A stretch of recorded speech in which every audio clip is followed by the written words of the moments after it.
Hello students, welcome to my YouTube channel.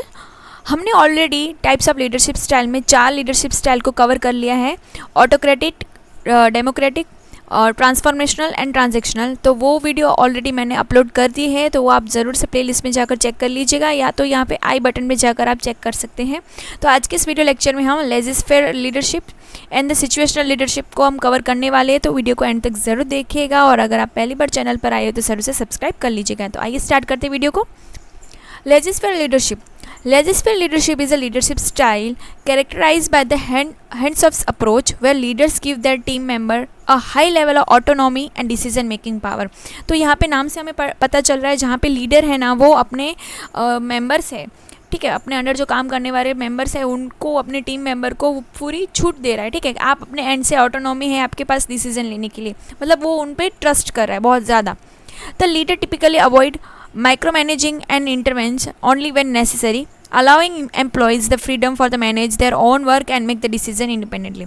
ठीक है, यहाँ पे जो लीडर है वो टिपिकली अवॉइड कर रहा है कुछ चीज़ें, जहाँ पे बार बार उनका इंटरवेंशन, जहाँ पे वो बार बार अपने टीम मेंबर को फॉलो अप लेना, ये सब अवॉइड करेगा और एम्प्लॉयज़ को फ्रीडम रख रहा है कि आप अपने एंड से वर्क के लिए डिसीजन ले सकते हो।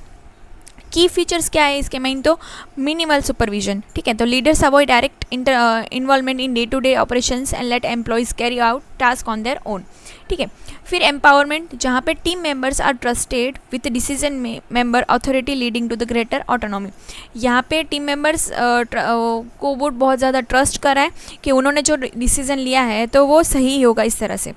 फिर non interference, leaders tend to stop back unless there are major issue और क्राइसिस रिक्वायरिंग देयर अटेंशन, ठीक है। अगर कोई बड़ा इश्यू हो रहा है होगा तो ही वो वहाँ पे इन्वॉल्व होगा, otherwise day to day operations के लिए वो अपने टीम मेंबर्स को खुली छूट दे रहा है, ठीक है, कि आप अपने एंड से सब चीज़ें देख लीजिएगा। फिर डिसेंट्रलाइज डिसीजन मेकिंग है, leadership responsibilities are often delegated to the team member allowing for more flexible decision making. तो यहाँ पे डिसेंट्रलाइजेशन मतलब ये अपने पास ही सब सेंट्रलाइज पावर नहीं रख रहा है, डिसेंट्रलाइज मतलब दो लोगों को ड्यूटी डेलीगेट कर दे रहा है, ठीक है, लोगों को ही बोल रहा है कि आप अपने डिपार्टमेंट का या अपने एंड का जो भी चीज़ें हैं वो आप अपने एंड से देख लीजिएगा।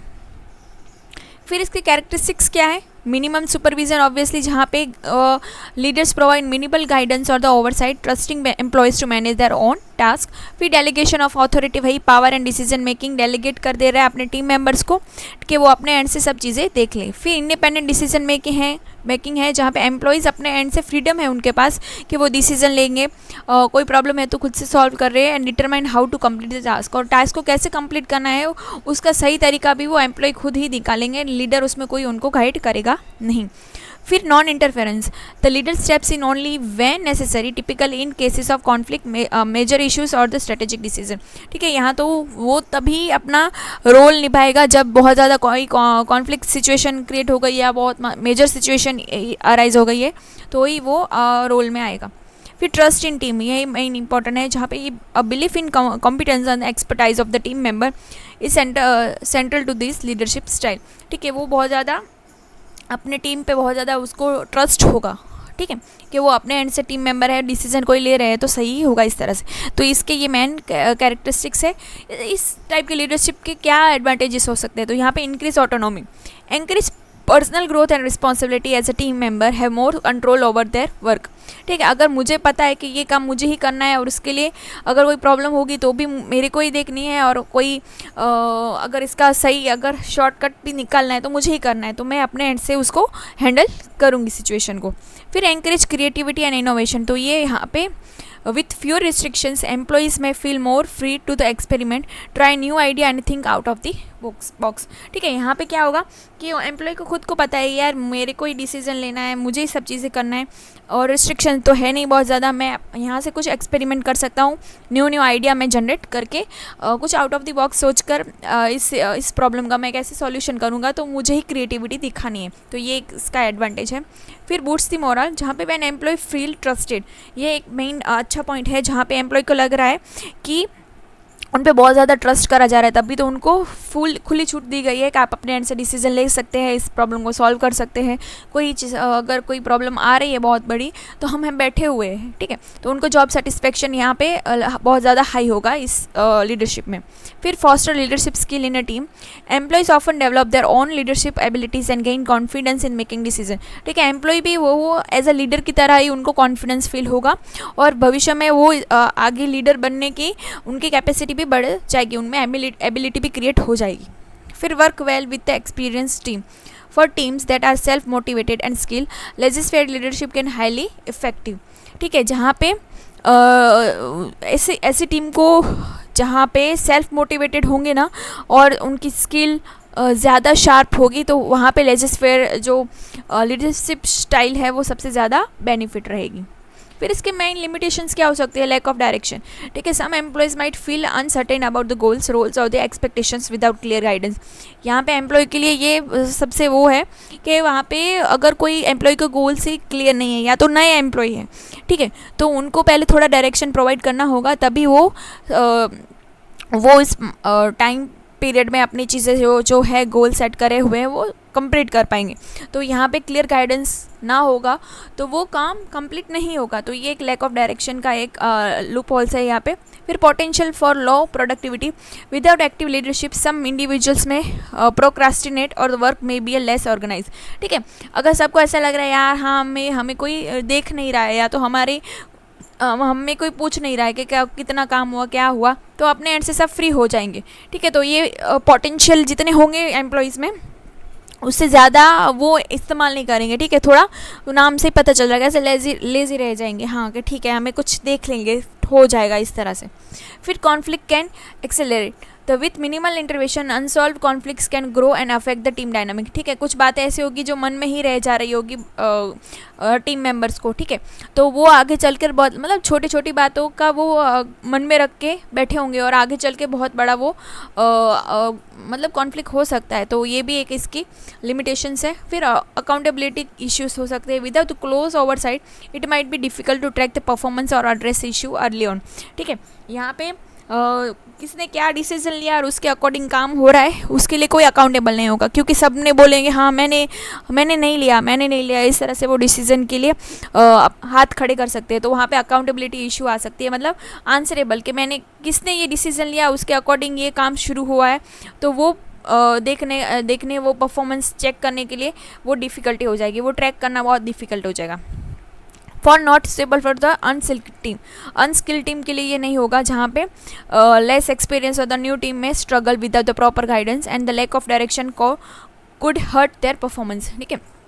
यही है जहाँ पे जिस एम्प्लॉय के पास एक्सपीरियंस नहीं होगा या तो नई टीम होगी, तो उनको पहले तो प्रॉपर डायरेक्शन उनको प्रोवाइड करनी होगी, नहीं तो काम अच्छे से सही से होगा नहीं।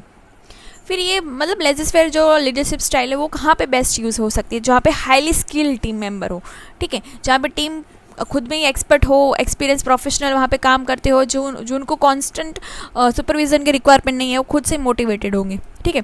क्रिएटिव एंड इनोवेटिव एनवायरनमेंट होगा, वहाँ पे ये सबसे ज़्यादा होगी, जैसे कि टेक डिज़ाइन या रिसर्च एरिया में, जहाँ पे foster and freedom necessary to generate the new idea.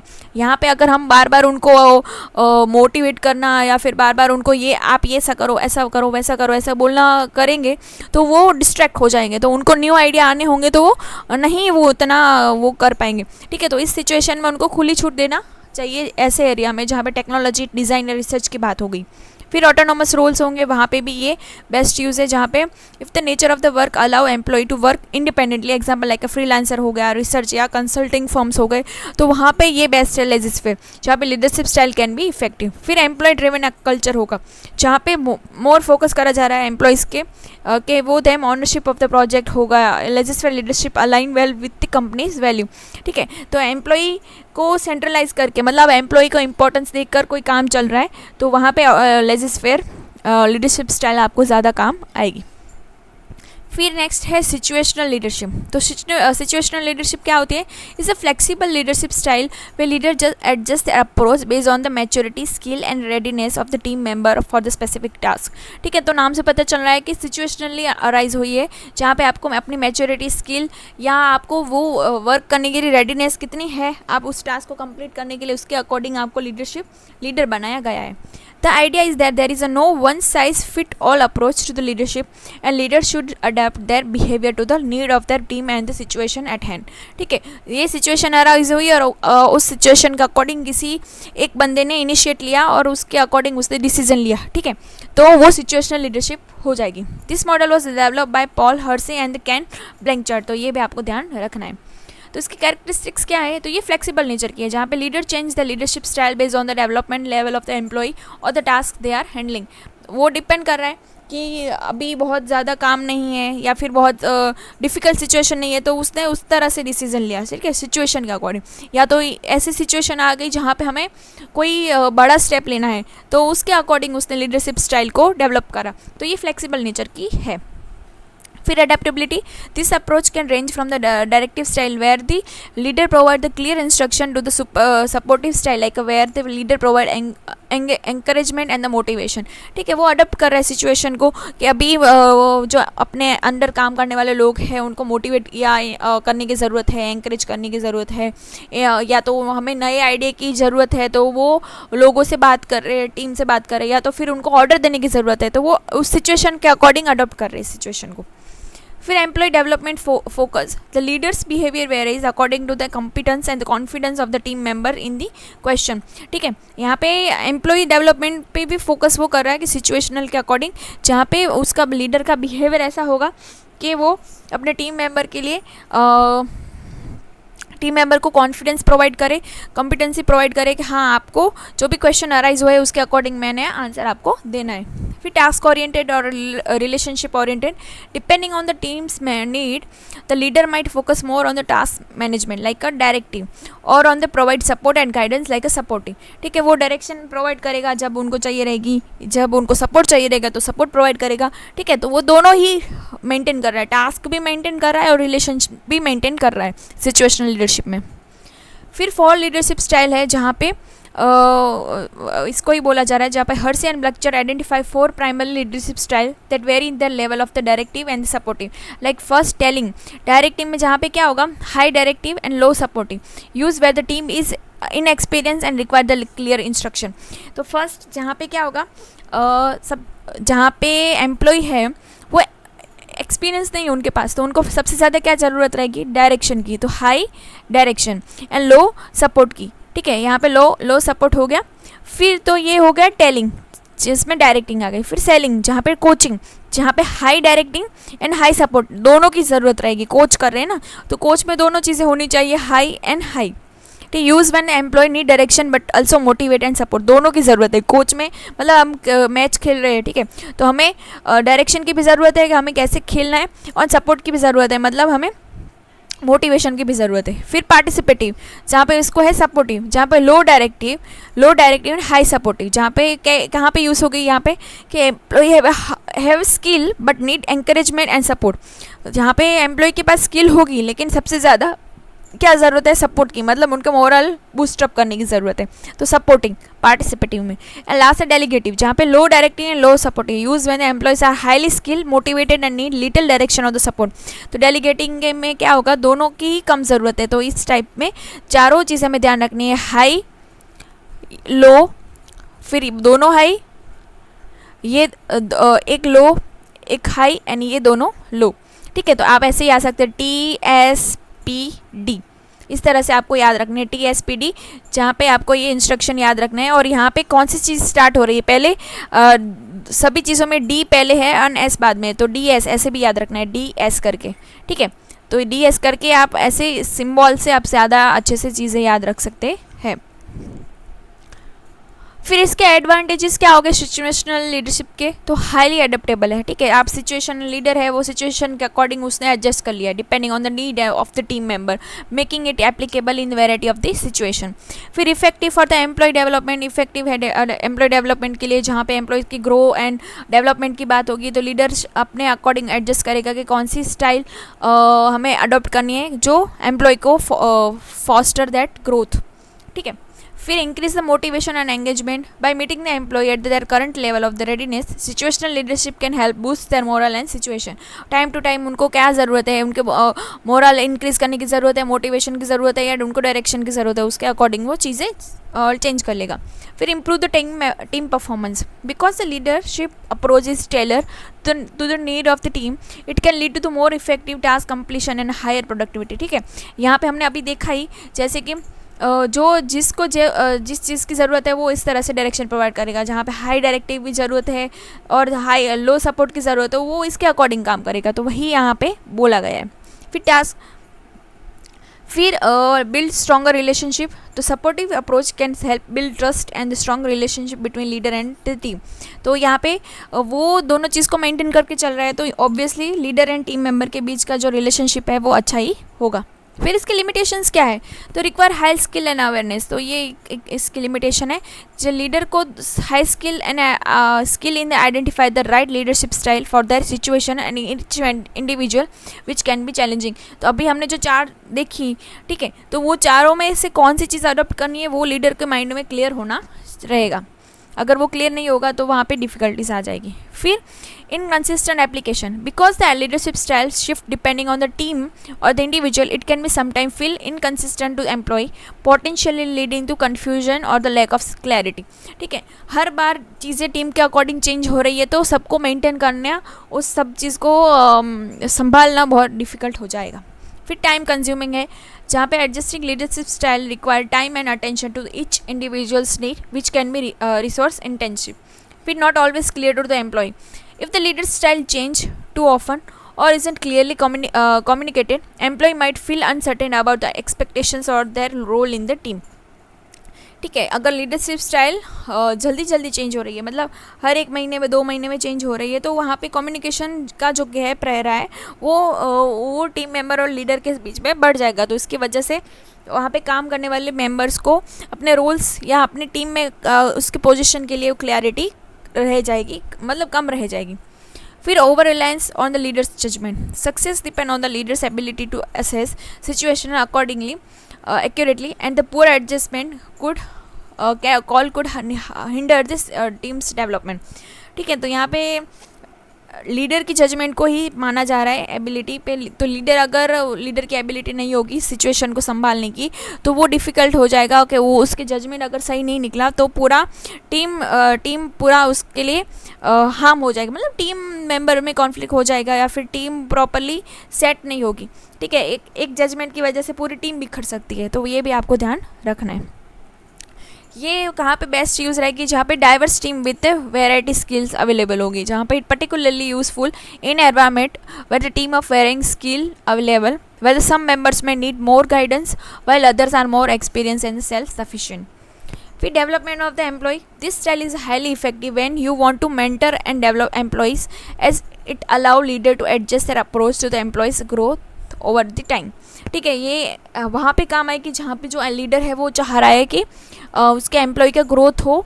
Time हम नहीं देख रहे कि कितने टाइम में हो रहा है या कितने टाइम में उसके गोल्स अचीव हो रहे हैं, हमने ये देखना है कि एम्प्लॉय किस तरह से ग्रो करेगा, ठीक है। उसके मेंटरिंग, उसके डेवलपमेंट के लिए वो सोच रहा है।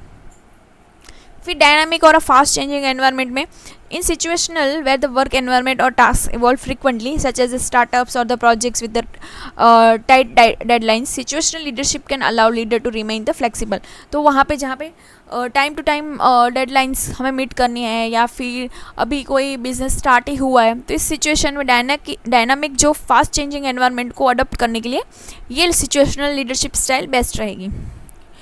फिर कॉम्प्लेक्स प्रोजेक्ट्स होंगे, जहाँ पे if projects involve different types of task और require various skill set, leader can switch between more directive and supportive approach as needed. जहाँ पे ऐसे प्रोजेक्ट होंगे जहाँ पे ज़्यादा डायरेक्टिव की ज़रूरत होगी, मतलब ज़्यादा डायरेक्शन प्रोवाइड करना होगा और या तो ज़्यादा उनको सपोर्ट की ज़रूरत होगी, मतलब बार बार उस टीम को मोटिवेशन की ज़रूरत होगी कि आप ये टाइम लिमिट में आपको ये चीज़ें कंप्लीट करनी है, तो वहाँ पे भी ये सब चीज़ें कॉम्प्लेक्स प्रोजेक्ट होंगे तो ये सिचुएशनल लीडरशिप आपको ज़्यादा काम आएगी।